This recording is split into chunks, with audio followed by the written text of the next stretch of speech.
Dalam video ini, kita akan mempelajari perikatan dalam hukum perdata Indonesia secara ringkas namun tetap utuh. Kita bahas pengertian, unsur, sumber, jenis-jenis, sampai perikatan yang lahir langsung dari undang-undang. Mari mulai dari pengertiannya. Perikatan adalah hubungan hukum dalam lapangan harta kekayaan antara dua pihak atau lebih.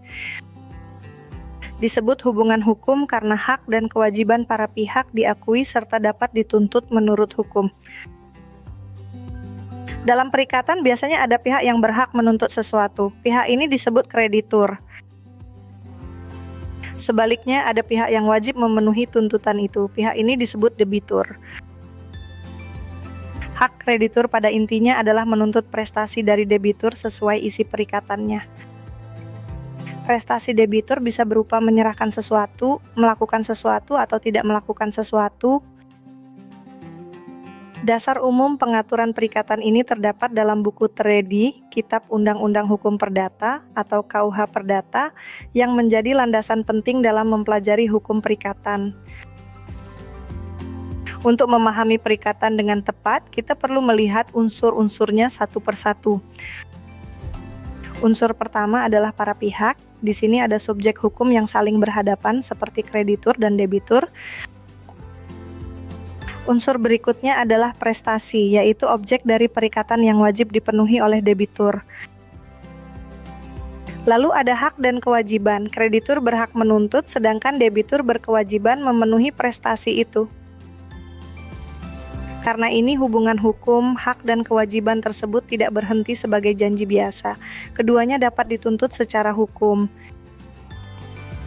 Jadi perikatan selalu mempertemukan subjek hukum, objek berupa prestasi, dan ikatan hukum yang memberi dasar tuntutan dalam buku Trei KUH Perdata. Secara umum, sumber perikatan dapat dibagi menjadi dua. Yang pertama adalah perjanjian dan yang kedua adalah undang-undang. Pada perikatan yang lahir dari perjanjian, kewajiban muncul karena para pihak sepakat mengikatkan diri. Artinya, dasar lahirnya hak dan kewajiban di sini adalah kehendak para pihak yang dituangkan dalam suatu kesepakatan. Berbeda dengan itu, perikatan yang lahir dari undang-undang tidak menunggu adanya perjanjian lebih dulu. Kewajiban pada jenis ini timbul karena hukum sendiri menetapkan bahwa dalam keadaan tertentu seseorang harus memenuhi akibat hukum tertentu. Jadi perbedaan utamanya terletak pada dasar lahirnya perikatan. Satu bersumber dari kesepakatan, satu lagi bersumber langsung dari undang-undang. Sekarang kita masuk ke jenis-jenis perikatan yang paling dasar, dilihat dari bentuk prestasi yang harus dipenuhi. Jenis pertama adalah perikatan untuk memberikan sesuatu. Di sini debitur wajib menyerahkan suatu barang atau hak kepada kreditur. Contoh yang paling mudah adalah jual beli. Penjual berkewajiban menyerahkan barang yang telah diperjanjikan. Hibah juga dapat menjadi contoh. Pihak yang menghibahkan berkewajiban memberikan benda yang dijanjikan kepada penerima hibah. Jenis kedua adalah perikatan untuk berbuat sesuatu, artinya debitur wajib melakukan tindakan tertentu. Perjanjian kerja memberi gambaran yang baik. Pekerja wajib melaksanakan pekerjaan sesuai kesepakatan. Begitu juga dalam pemborongan. Pihak pemborong wajib menyelesaikan pekerjaan yang telah disanggupi. Jenis ketiga adalah perikatan untuk tidak berbuat sesuatu. Di sini debitur justru wajib menahan diri dari tindakan tertentu. Misalnya, seseorang terikat untuk tidak membuka usaha yang sama di wilayah tertentu atau tidak mengalihkan barang kepada pihak lain. Dengan begitu, bentuk prestasi dalam perikatan tidak selalu berarti menyerahkan barang. Ia juga bisa berupa tindakan atau larangan untuk bertindak. Selain bentuk prestasi, hukum perdata juga mengenal beberapa jenis perikatan lain yang sifatnya lebih khusus. Perikatan bersyarat adalah perikatan yang akibatnya bergantung pada suatu syarat atau peristiwa tertentu. Ada juga perikatan dengan ketetapan waktu. Di sini pelaksanaannya dikaitkan dengan datangnya waktu yang sudah ditentukan. Perikatan alternatif memberi kemungkinan bagi debitur untuk memenuhi salah satu dari beberapa prestasi yang ditentukan. Berikutnya adalah perikatan tanggung-menanggung ketika beberapa debitur atau beberapa kreditur terikat sedemikian rupa sehingga tuntutan atau pemenuhan dapat berkaitan secara bersama-sama. Jenis ini penting karena dapat menentukan kepada siapa tuntutan diajukan atau dari siapa pemenuhan dapat diminta. Lalu ada perikatan yang dapat dibagi, yaitu ketika prestasinya dapat dipenuhi dalam bagian-bagian tanpa mengubah hakikatnya. Sebaliknya, perikatan tidak dapat dibagi adalah perikatan yang prestasinya harus dipenuhi secara utuh karena sifat objek atau sifat pelaksanaannya.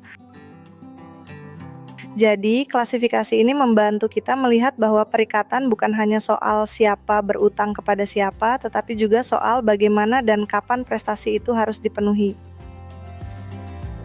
Sekarang kita beralih ke perikatan yang lahir dari undang-undang. Di sini titik tekannya bukan pada kesepakatan para pihak.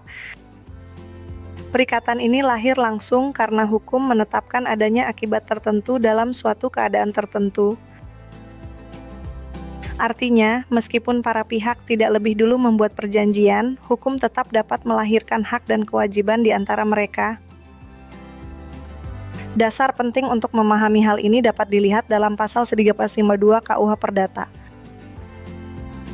Pasal tersebut menegaskan bahwa perikatan dapat lahir dari undang-undang, baik semata-mata dari undang-undang maupun dari undang-undang sebagai akibat perbuatan manusia.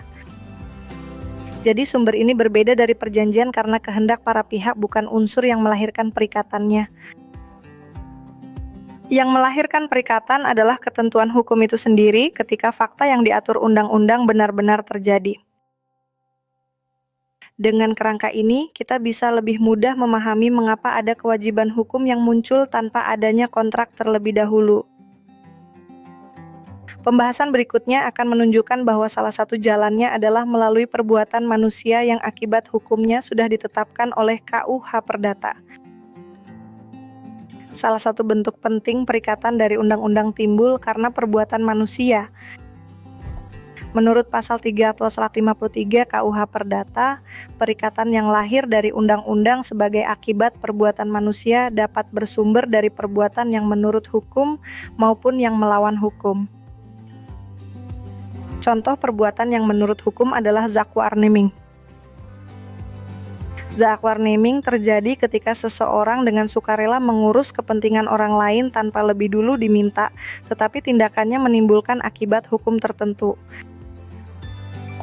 Karena diatur oleh hukum, tindakan itu dapat melahirkan hak dan kewajiban bagi pihak yang mengurus maupun pihak yang diurus. Bentuk yang lain adalah perbuatan melawan hukum, yang dalam tradisi Belanda dikenal sebagai onrechtmatige daad. Dasarnya terdapat dalam pasal 1365 KUH Perdata. Setiap perbuatan melawan hukum yang menimbulkan kerugian pada orang lain mewajibkan pelakunya mengganti kerugian itu. Jadi di sini perikatan tidak lahir dari janji, melainkan dari tindakan yang oleh hukum dinilai menimbulkan tanggung jawab. Akibatnya, pihak yang dirugikan memperoleh dasar untuk menuntut dan pihak yang melakukan perbuatan itu memikul kewajiban hukum untuk bertanggung jawab. Inilah mengapa perikatan dari undang-undang sangat penting dalam hukum perdata, karena ia menjangkau keadaan-keadaan yang tidak selalu didahului oleh perjanjian. Agar lebih mudah dibedakan, mari bandingkan perikatan dari perjanjian dengan perikatan dari undang-undang. Pada perikatan dari perjanjian, hak dan kewajiban lahir karena ada kesepakatan para pihak untuk saling mengikatkan diri. Contohnya dapat kita lihat dalam jual beli, hibah, perjanjian kerja, atau pemborongan. Sebaliknya, pada perikatan dari undang-undang, hak dan kewajiban timbul karena hukum sendiri menetapkan akibatnya. Contohnya dapat berupa zakwa-arneming atau onrechtmatige-daad yang menimbulkan kewajiban mengganti kerugian. Jadi perbedaannya bukan pada ada atau tidak adanya hak dan kewajiban, melainkan pada dasar lahirnya hubungan hukum tersebut. Kalau sumbernya kesepakatan, kita masuk wilayah perjanjian. Kalau sumbernya ketentuan hukum langsung, kita masuk wilayah perikatan dari undang-undang. Sekarang kita sudah melihat bahwa perikatan adalah hubungan hukum yang memuat hak dan kewajiban antara kreditur dan debitur dalam lapangan harta kekayaan. Kita juga sudah membahas unsur, sumber, berbagai jenis perikatan, serta perikatan yang lahir dari undang-undang menurut KUH Perdata. Memahami konsep-konsep ini akan sangat membantu saat mempelajari hukum perjanjian, tanggung jawab perdata, dan hubungan hukum dalam praktik. Dengan dasar ini, Anda akan lebih siap membaca ketentuan KUH Perdata dan menganalisis kasus-kasus hukum perdata secara lebih terarah.